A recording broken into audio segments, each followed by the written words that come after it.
നൂറ നല്ല അസാധ്യ ഒരു ഗെയിമറാണ്, നല്ല ഒന്നാം തരം മൈൻഡ് ഗെയിമർ, നല്ല ബ്രില്യൻ ഗെയിമർ.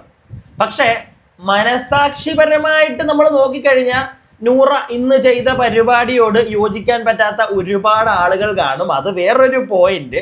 അപ്പൊ എന്താണെങ്കിലും ബിഗ് ബോസ് സീസൺ 7 ലൈവ് അപ്ഡേറ്റിലേക്ക് ഏവർക്കും അങ്ങോട്ട് സ്വാഗതം. ക്യാപ്റ്റൻസി ടാസ്ക് വരാൻ പോവുകയാണ്. അടുത്ത ആഴ്ചത്തേക്കുള്ള ക്യാപ്റ്റനെ സെലക്ട് ചെയ്യണമല്ലോ. അപ്പൊ അതിന്റെ ഭാഗമായിട്ട് നമ്മുടെ ഹൗസ് മേറ്റ്സ് എല്ലാവരും കൂടെ 3 പേരെ സെലക്ട് ചെയ്തിട്ടുണ്ട്. അബി, ജിസൈല്, ഒണീല്. 12 വോട്ടാണ് അബിക്ക് കിട്ടിയിരിക്കുന്നത്. ജിസൈലിനും ഒണീലിനും 7 വോട്ട് വെച്ച്. ഫിസിക്കൽ ടാസ്കുകൾ ഒന്നും ആകാതിരുന്നാൽ മതിയായിരുന്നു. കാരണം ഫിസിക്കൽ ടാസ്ക് വരുമ്പോഴത്തേക്ക് അബിക്ക് എന്താണെങ്കിലും കുറച്ച് ബുദ്ധിമുട്ട് കാണും. പിന്നെ ഒണീലിനാണെങ്കിലും ഇച്ചിരി പാടായിരിക്കും.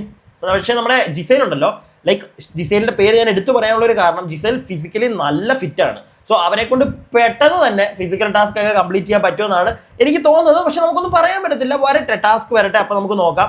എന്താണെങ്കിലും കിരീട യുദ്ധം അവസാനത്തെ റൗണ്ടും അങ്ങോട്ട് കഴിഞ്ഞിരിക്കുകയാണ്. നമ്മുടെ വീക്കിലി ടാസ്ക്.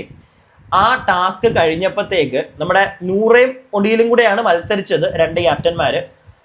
ആ മത്സരത്തിൽ നമ്മുടെ നൂറ അങ്ങ് കൊണ്ടുപോയി കിരീടം.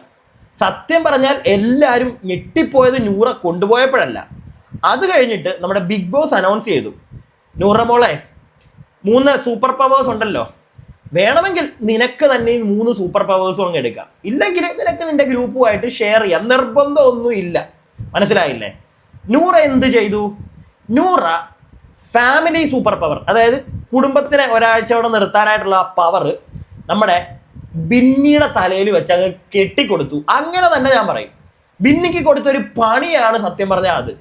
അതൊന്നിരുന്ന് ആലോചിക്കുന്നവർക്ക് പിടികിട്ടും അതൊരു പണിയല്ലേ എന്ന്. കാരണം ഒരാഴ്ചയൊക്കെ കുടുംബം ഈ കണ്ടസ്റ്റന്റുമായിട്ട് ആ വീട്ടിൽ വന്ന് നിൽക്കുക എന്ന് പറഞ്ഞു കഴിഞ്ഞാൽ ഒരു ദിവസം 2 ദിവസമൊക്കെ ഓക്കെ, ഒരാഴ്ച എന്നൊക്കെ പറഞ്ഞു കഴിഞ്ഞാൽ ആ കുടുംബത്തോട് ചെയ്യുന്ന ദ്രോഹമാണ്.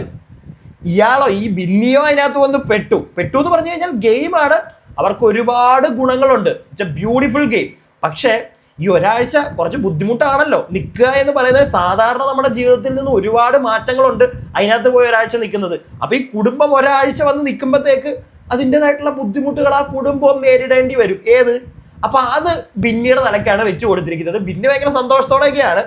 പക്ഷെ ബാക്കിയുള്ള 2 സൂപ്പർ ഇമ്മ്യൂണിറ്റി പവർ, പിന്നെ സൂപ്പർ നോമിനേഷൻ പവർ, ഇത് രണ്ടും നോറ എനിക്ക് തന്നെ വേണമെന്ന് അങ്ങ് പറഞ്ഞു. ആർക്കും എതിർക്കാൻ പറ്റത്തില്ല. ഇത് കേട്ടപ്പോൾ ലിറ്ററലി എല്ലാവരും ഒന്ന് ഞെട്ടിപ്പോയി. കാരണം ഏതെങ്കിലും ഒരെണ്ണം അബിക്ക്, അബി, ബിന്നി, നൂറ, ഇവര് 3 പേരുമാണ് ഒരു ടീം. അപ്പൊ അബിക്ക് ഏതെങ്കിലും ഒരെണ്ണം കൊടുക്കുമെന്ന് വിചാരിച്ചു, പക്ഷെ കൊടുത്തില്ല. അവിടെ ലിറ്ററലി എല്ലാവരും ഞെട്ടിപ്പോയി.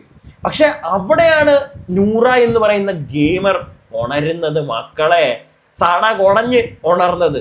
ഞാൻ ഒരു ഗെയിമർ, അല്ലെങ്കിൽ ഇതൊരു ഗെയിമായിട്ട് മാത്രം ഇതിനെ കാണുമ്പോൾ നൂറ ചെയ്തതിനെ എനിക്ക് തെറ്റു പറയാൻ പറ്റുന്നില്ല. പക്ഷെ ഞാനായിട്ടൊന്നും പറയുന്നില്ല, നിങ്ങൾ പറയുക. ഈ ഒരു വിഷയത്തിൽ നിങ്ങളുടെ അഭിപ്രായമാണ് അറിയേണ്ടത്. നമുക്കെല്ലാവരും, ഞാനൊരു റിവ്യൂ ചെയ്യുന്ന ഒരാളാണെങ്കിൽ പോലും നിങ്ങളെപ്പോലെ ഒരു പ്രേക്ഷകനും കൂടിയാണ്. സോ ആസ് എ പ്രേക്ഷകൻ, ഇതൊരു ഗെയിമായിട്ട് കാണുന്ന ഒരു പ്രേക്ഷകൻ, എനിക്കത് തെറ്റായിട്ട് തോന്നുന്നില്ല. പക്ഷെ മനസാക്ഷിപരമായിട്ട് നോക്കുമ്പോൾ, കാരണം അബി ഒരുപാട് അബിയുടെ എഫേർട്ട് ഇട്ടിട്ടുണ്ട് ഈ നൂറയെ ഈ ഒരു വിന്നറാക്കാൻ വേണ്ടിയിട്ട്. കാരണം കഴിഞ്ഞ ദിവസം ആ ഓടി തൊപ്പിയെടുക്കുന്ന പരിപാടി, അതിനകത്തൊക്കെ ആണെങ്കിലും അബിയുടേതായിട്ടുള്ള എഫേർട്ട് ഒരുപാട് ഇട്ടിട്ടുണ്ട്. പല സ്റ്റാറ്റിസ്റ്റിക്സുകൾ ഷെയർ ചെയ്യാനും അങ്ങനെയുള്ള ഒരുപാട് കാര്യങ്ങൾ അബി ചെയ്തിട്ടുണ്ട്. അപ്പോൾ അങ്ങനെയുള്ള ഒരാൾക്ക് കൊടുക്കാതെ വരുമ്പോഴത്തേക്ക് സത്യം പറഞ്ഞാൽ അയാൾക്കും വിഷമം വരും, കാണുന്ന നമുക്കും വിഷമം വരും, എനിക്കും വിഷമം തോന്നി. പക്ഷെ അതിൻ്റെ അപ്പുറത്ത് ഇതൊരു ഗെയിമാണ്, നൂറ ചെയ്തതാണ്, അതൊരു ഗെയിമറിന്റെ ഒരു സ്ട്രാറ്റജി ആണത്. നമ്മൾ അങ്ങനെയും കൂടെ ചിന്തിക്കുമ്പോഴത്തേക്ക് ഒന്നും പറയാനില്ല. പക്ഷെ അബിക്ക് നല്ല സങ്കടമായിട്ടുണ്ട്. അബി ആദ്യമേ കട്ടിലിൽ പോയി കിടക്കുന്നുണ്ട്. അവിടെ കിടന്നിട്ടേ കുഴപ്പമൊന്നുമില്ല എന്നുള്ളൊരു മൂഡ് പറയുന്നുണ്ടെങ്കിൽ കൂടെ നമ്മുടെ ഒണീലിന്റെ കൂടെ കുറച്ച് മുമ്പ് ഞാൻ നോക്കാൻ നേരത്ത് പുറത്തിങ്ങനെ ഇരിപ്പുണ്ട്. അവിടെ ഇരുന്നിട്ട് സംസാരിക്കുന്നുണ്ട്. അപ്പം അബി പറയുന്ന ഒരു ഡയലോഗ് ഉണ്ട്, ഞാൻ ഒരാളെ ഇനി ഇവിടെ വിശ്വസിക്കത്തില്ല, ഞാൻ ഇവിടെ 18 പേരെ, ബാക്കിയുള്ള എല്ലാ കണ്ടസ്റ്റൻസിനെയും ഞാൻ നിരീക്ഷിച്ചു, എങ്ങനെയായിരിക്കും അവർ ഗെയിം കളിക്കുക എന്നുള്ളത്. പക്ഷെ എൻ്റെ സ്വന്തം ടീമിനെ ഞാൻ ഒരു പരിധിയിൽ കൂടുതൽ വിശ്വസിച്ചു, അവിടെയാണ് എനിക്ക് പണി കിട്ടിയത്. പക്ഷെ കുഴപ്പമില്ല, ഇതൊരു ഗെയിം ആണല്ലോ എന്നും അബി പറയുന്നുണ്ട്. കാരണം വിഷമമായിട്ടുണ്ട് അബിക്ക്, ആയിട്ടുണ്ട്. പക്ഷെ അബി തന്നെ ചിന്തിക്കുന്നുണ്ട്, ഇത് ഗെയിം ആണല്ലോ, ഇതിപ്പോൾ അവിടെ ചെയ്യുന്നതിനകത്ത് നമുക്കൊന്നും പറയാൻ പറ്റത്തില്ല എന്നുള്ളൊരു സാധനം അബിയുടെ തലയിൽ എന്താണെങ്കിലും കിടപ്പുണ്ട്. പക്ഷെ ഇത് പ്രതീക്ഷിച്ചില്ല എന്നൊക്കെ അവൻ നൈസായിട്ട് പറയുന്നുണ്ട്. അപ്പോൾ എനിക്ക് മനസ്സിലായത് അവന് ഒരു 60% സങ്കടമുണ്ട്, ബാക്കി 40% അവർ മനസ്സിലായിട്ടുണ്ട് ഇത് ഇങ്ങനെയാണ്.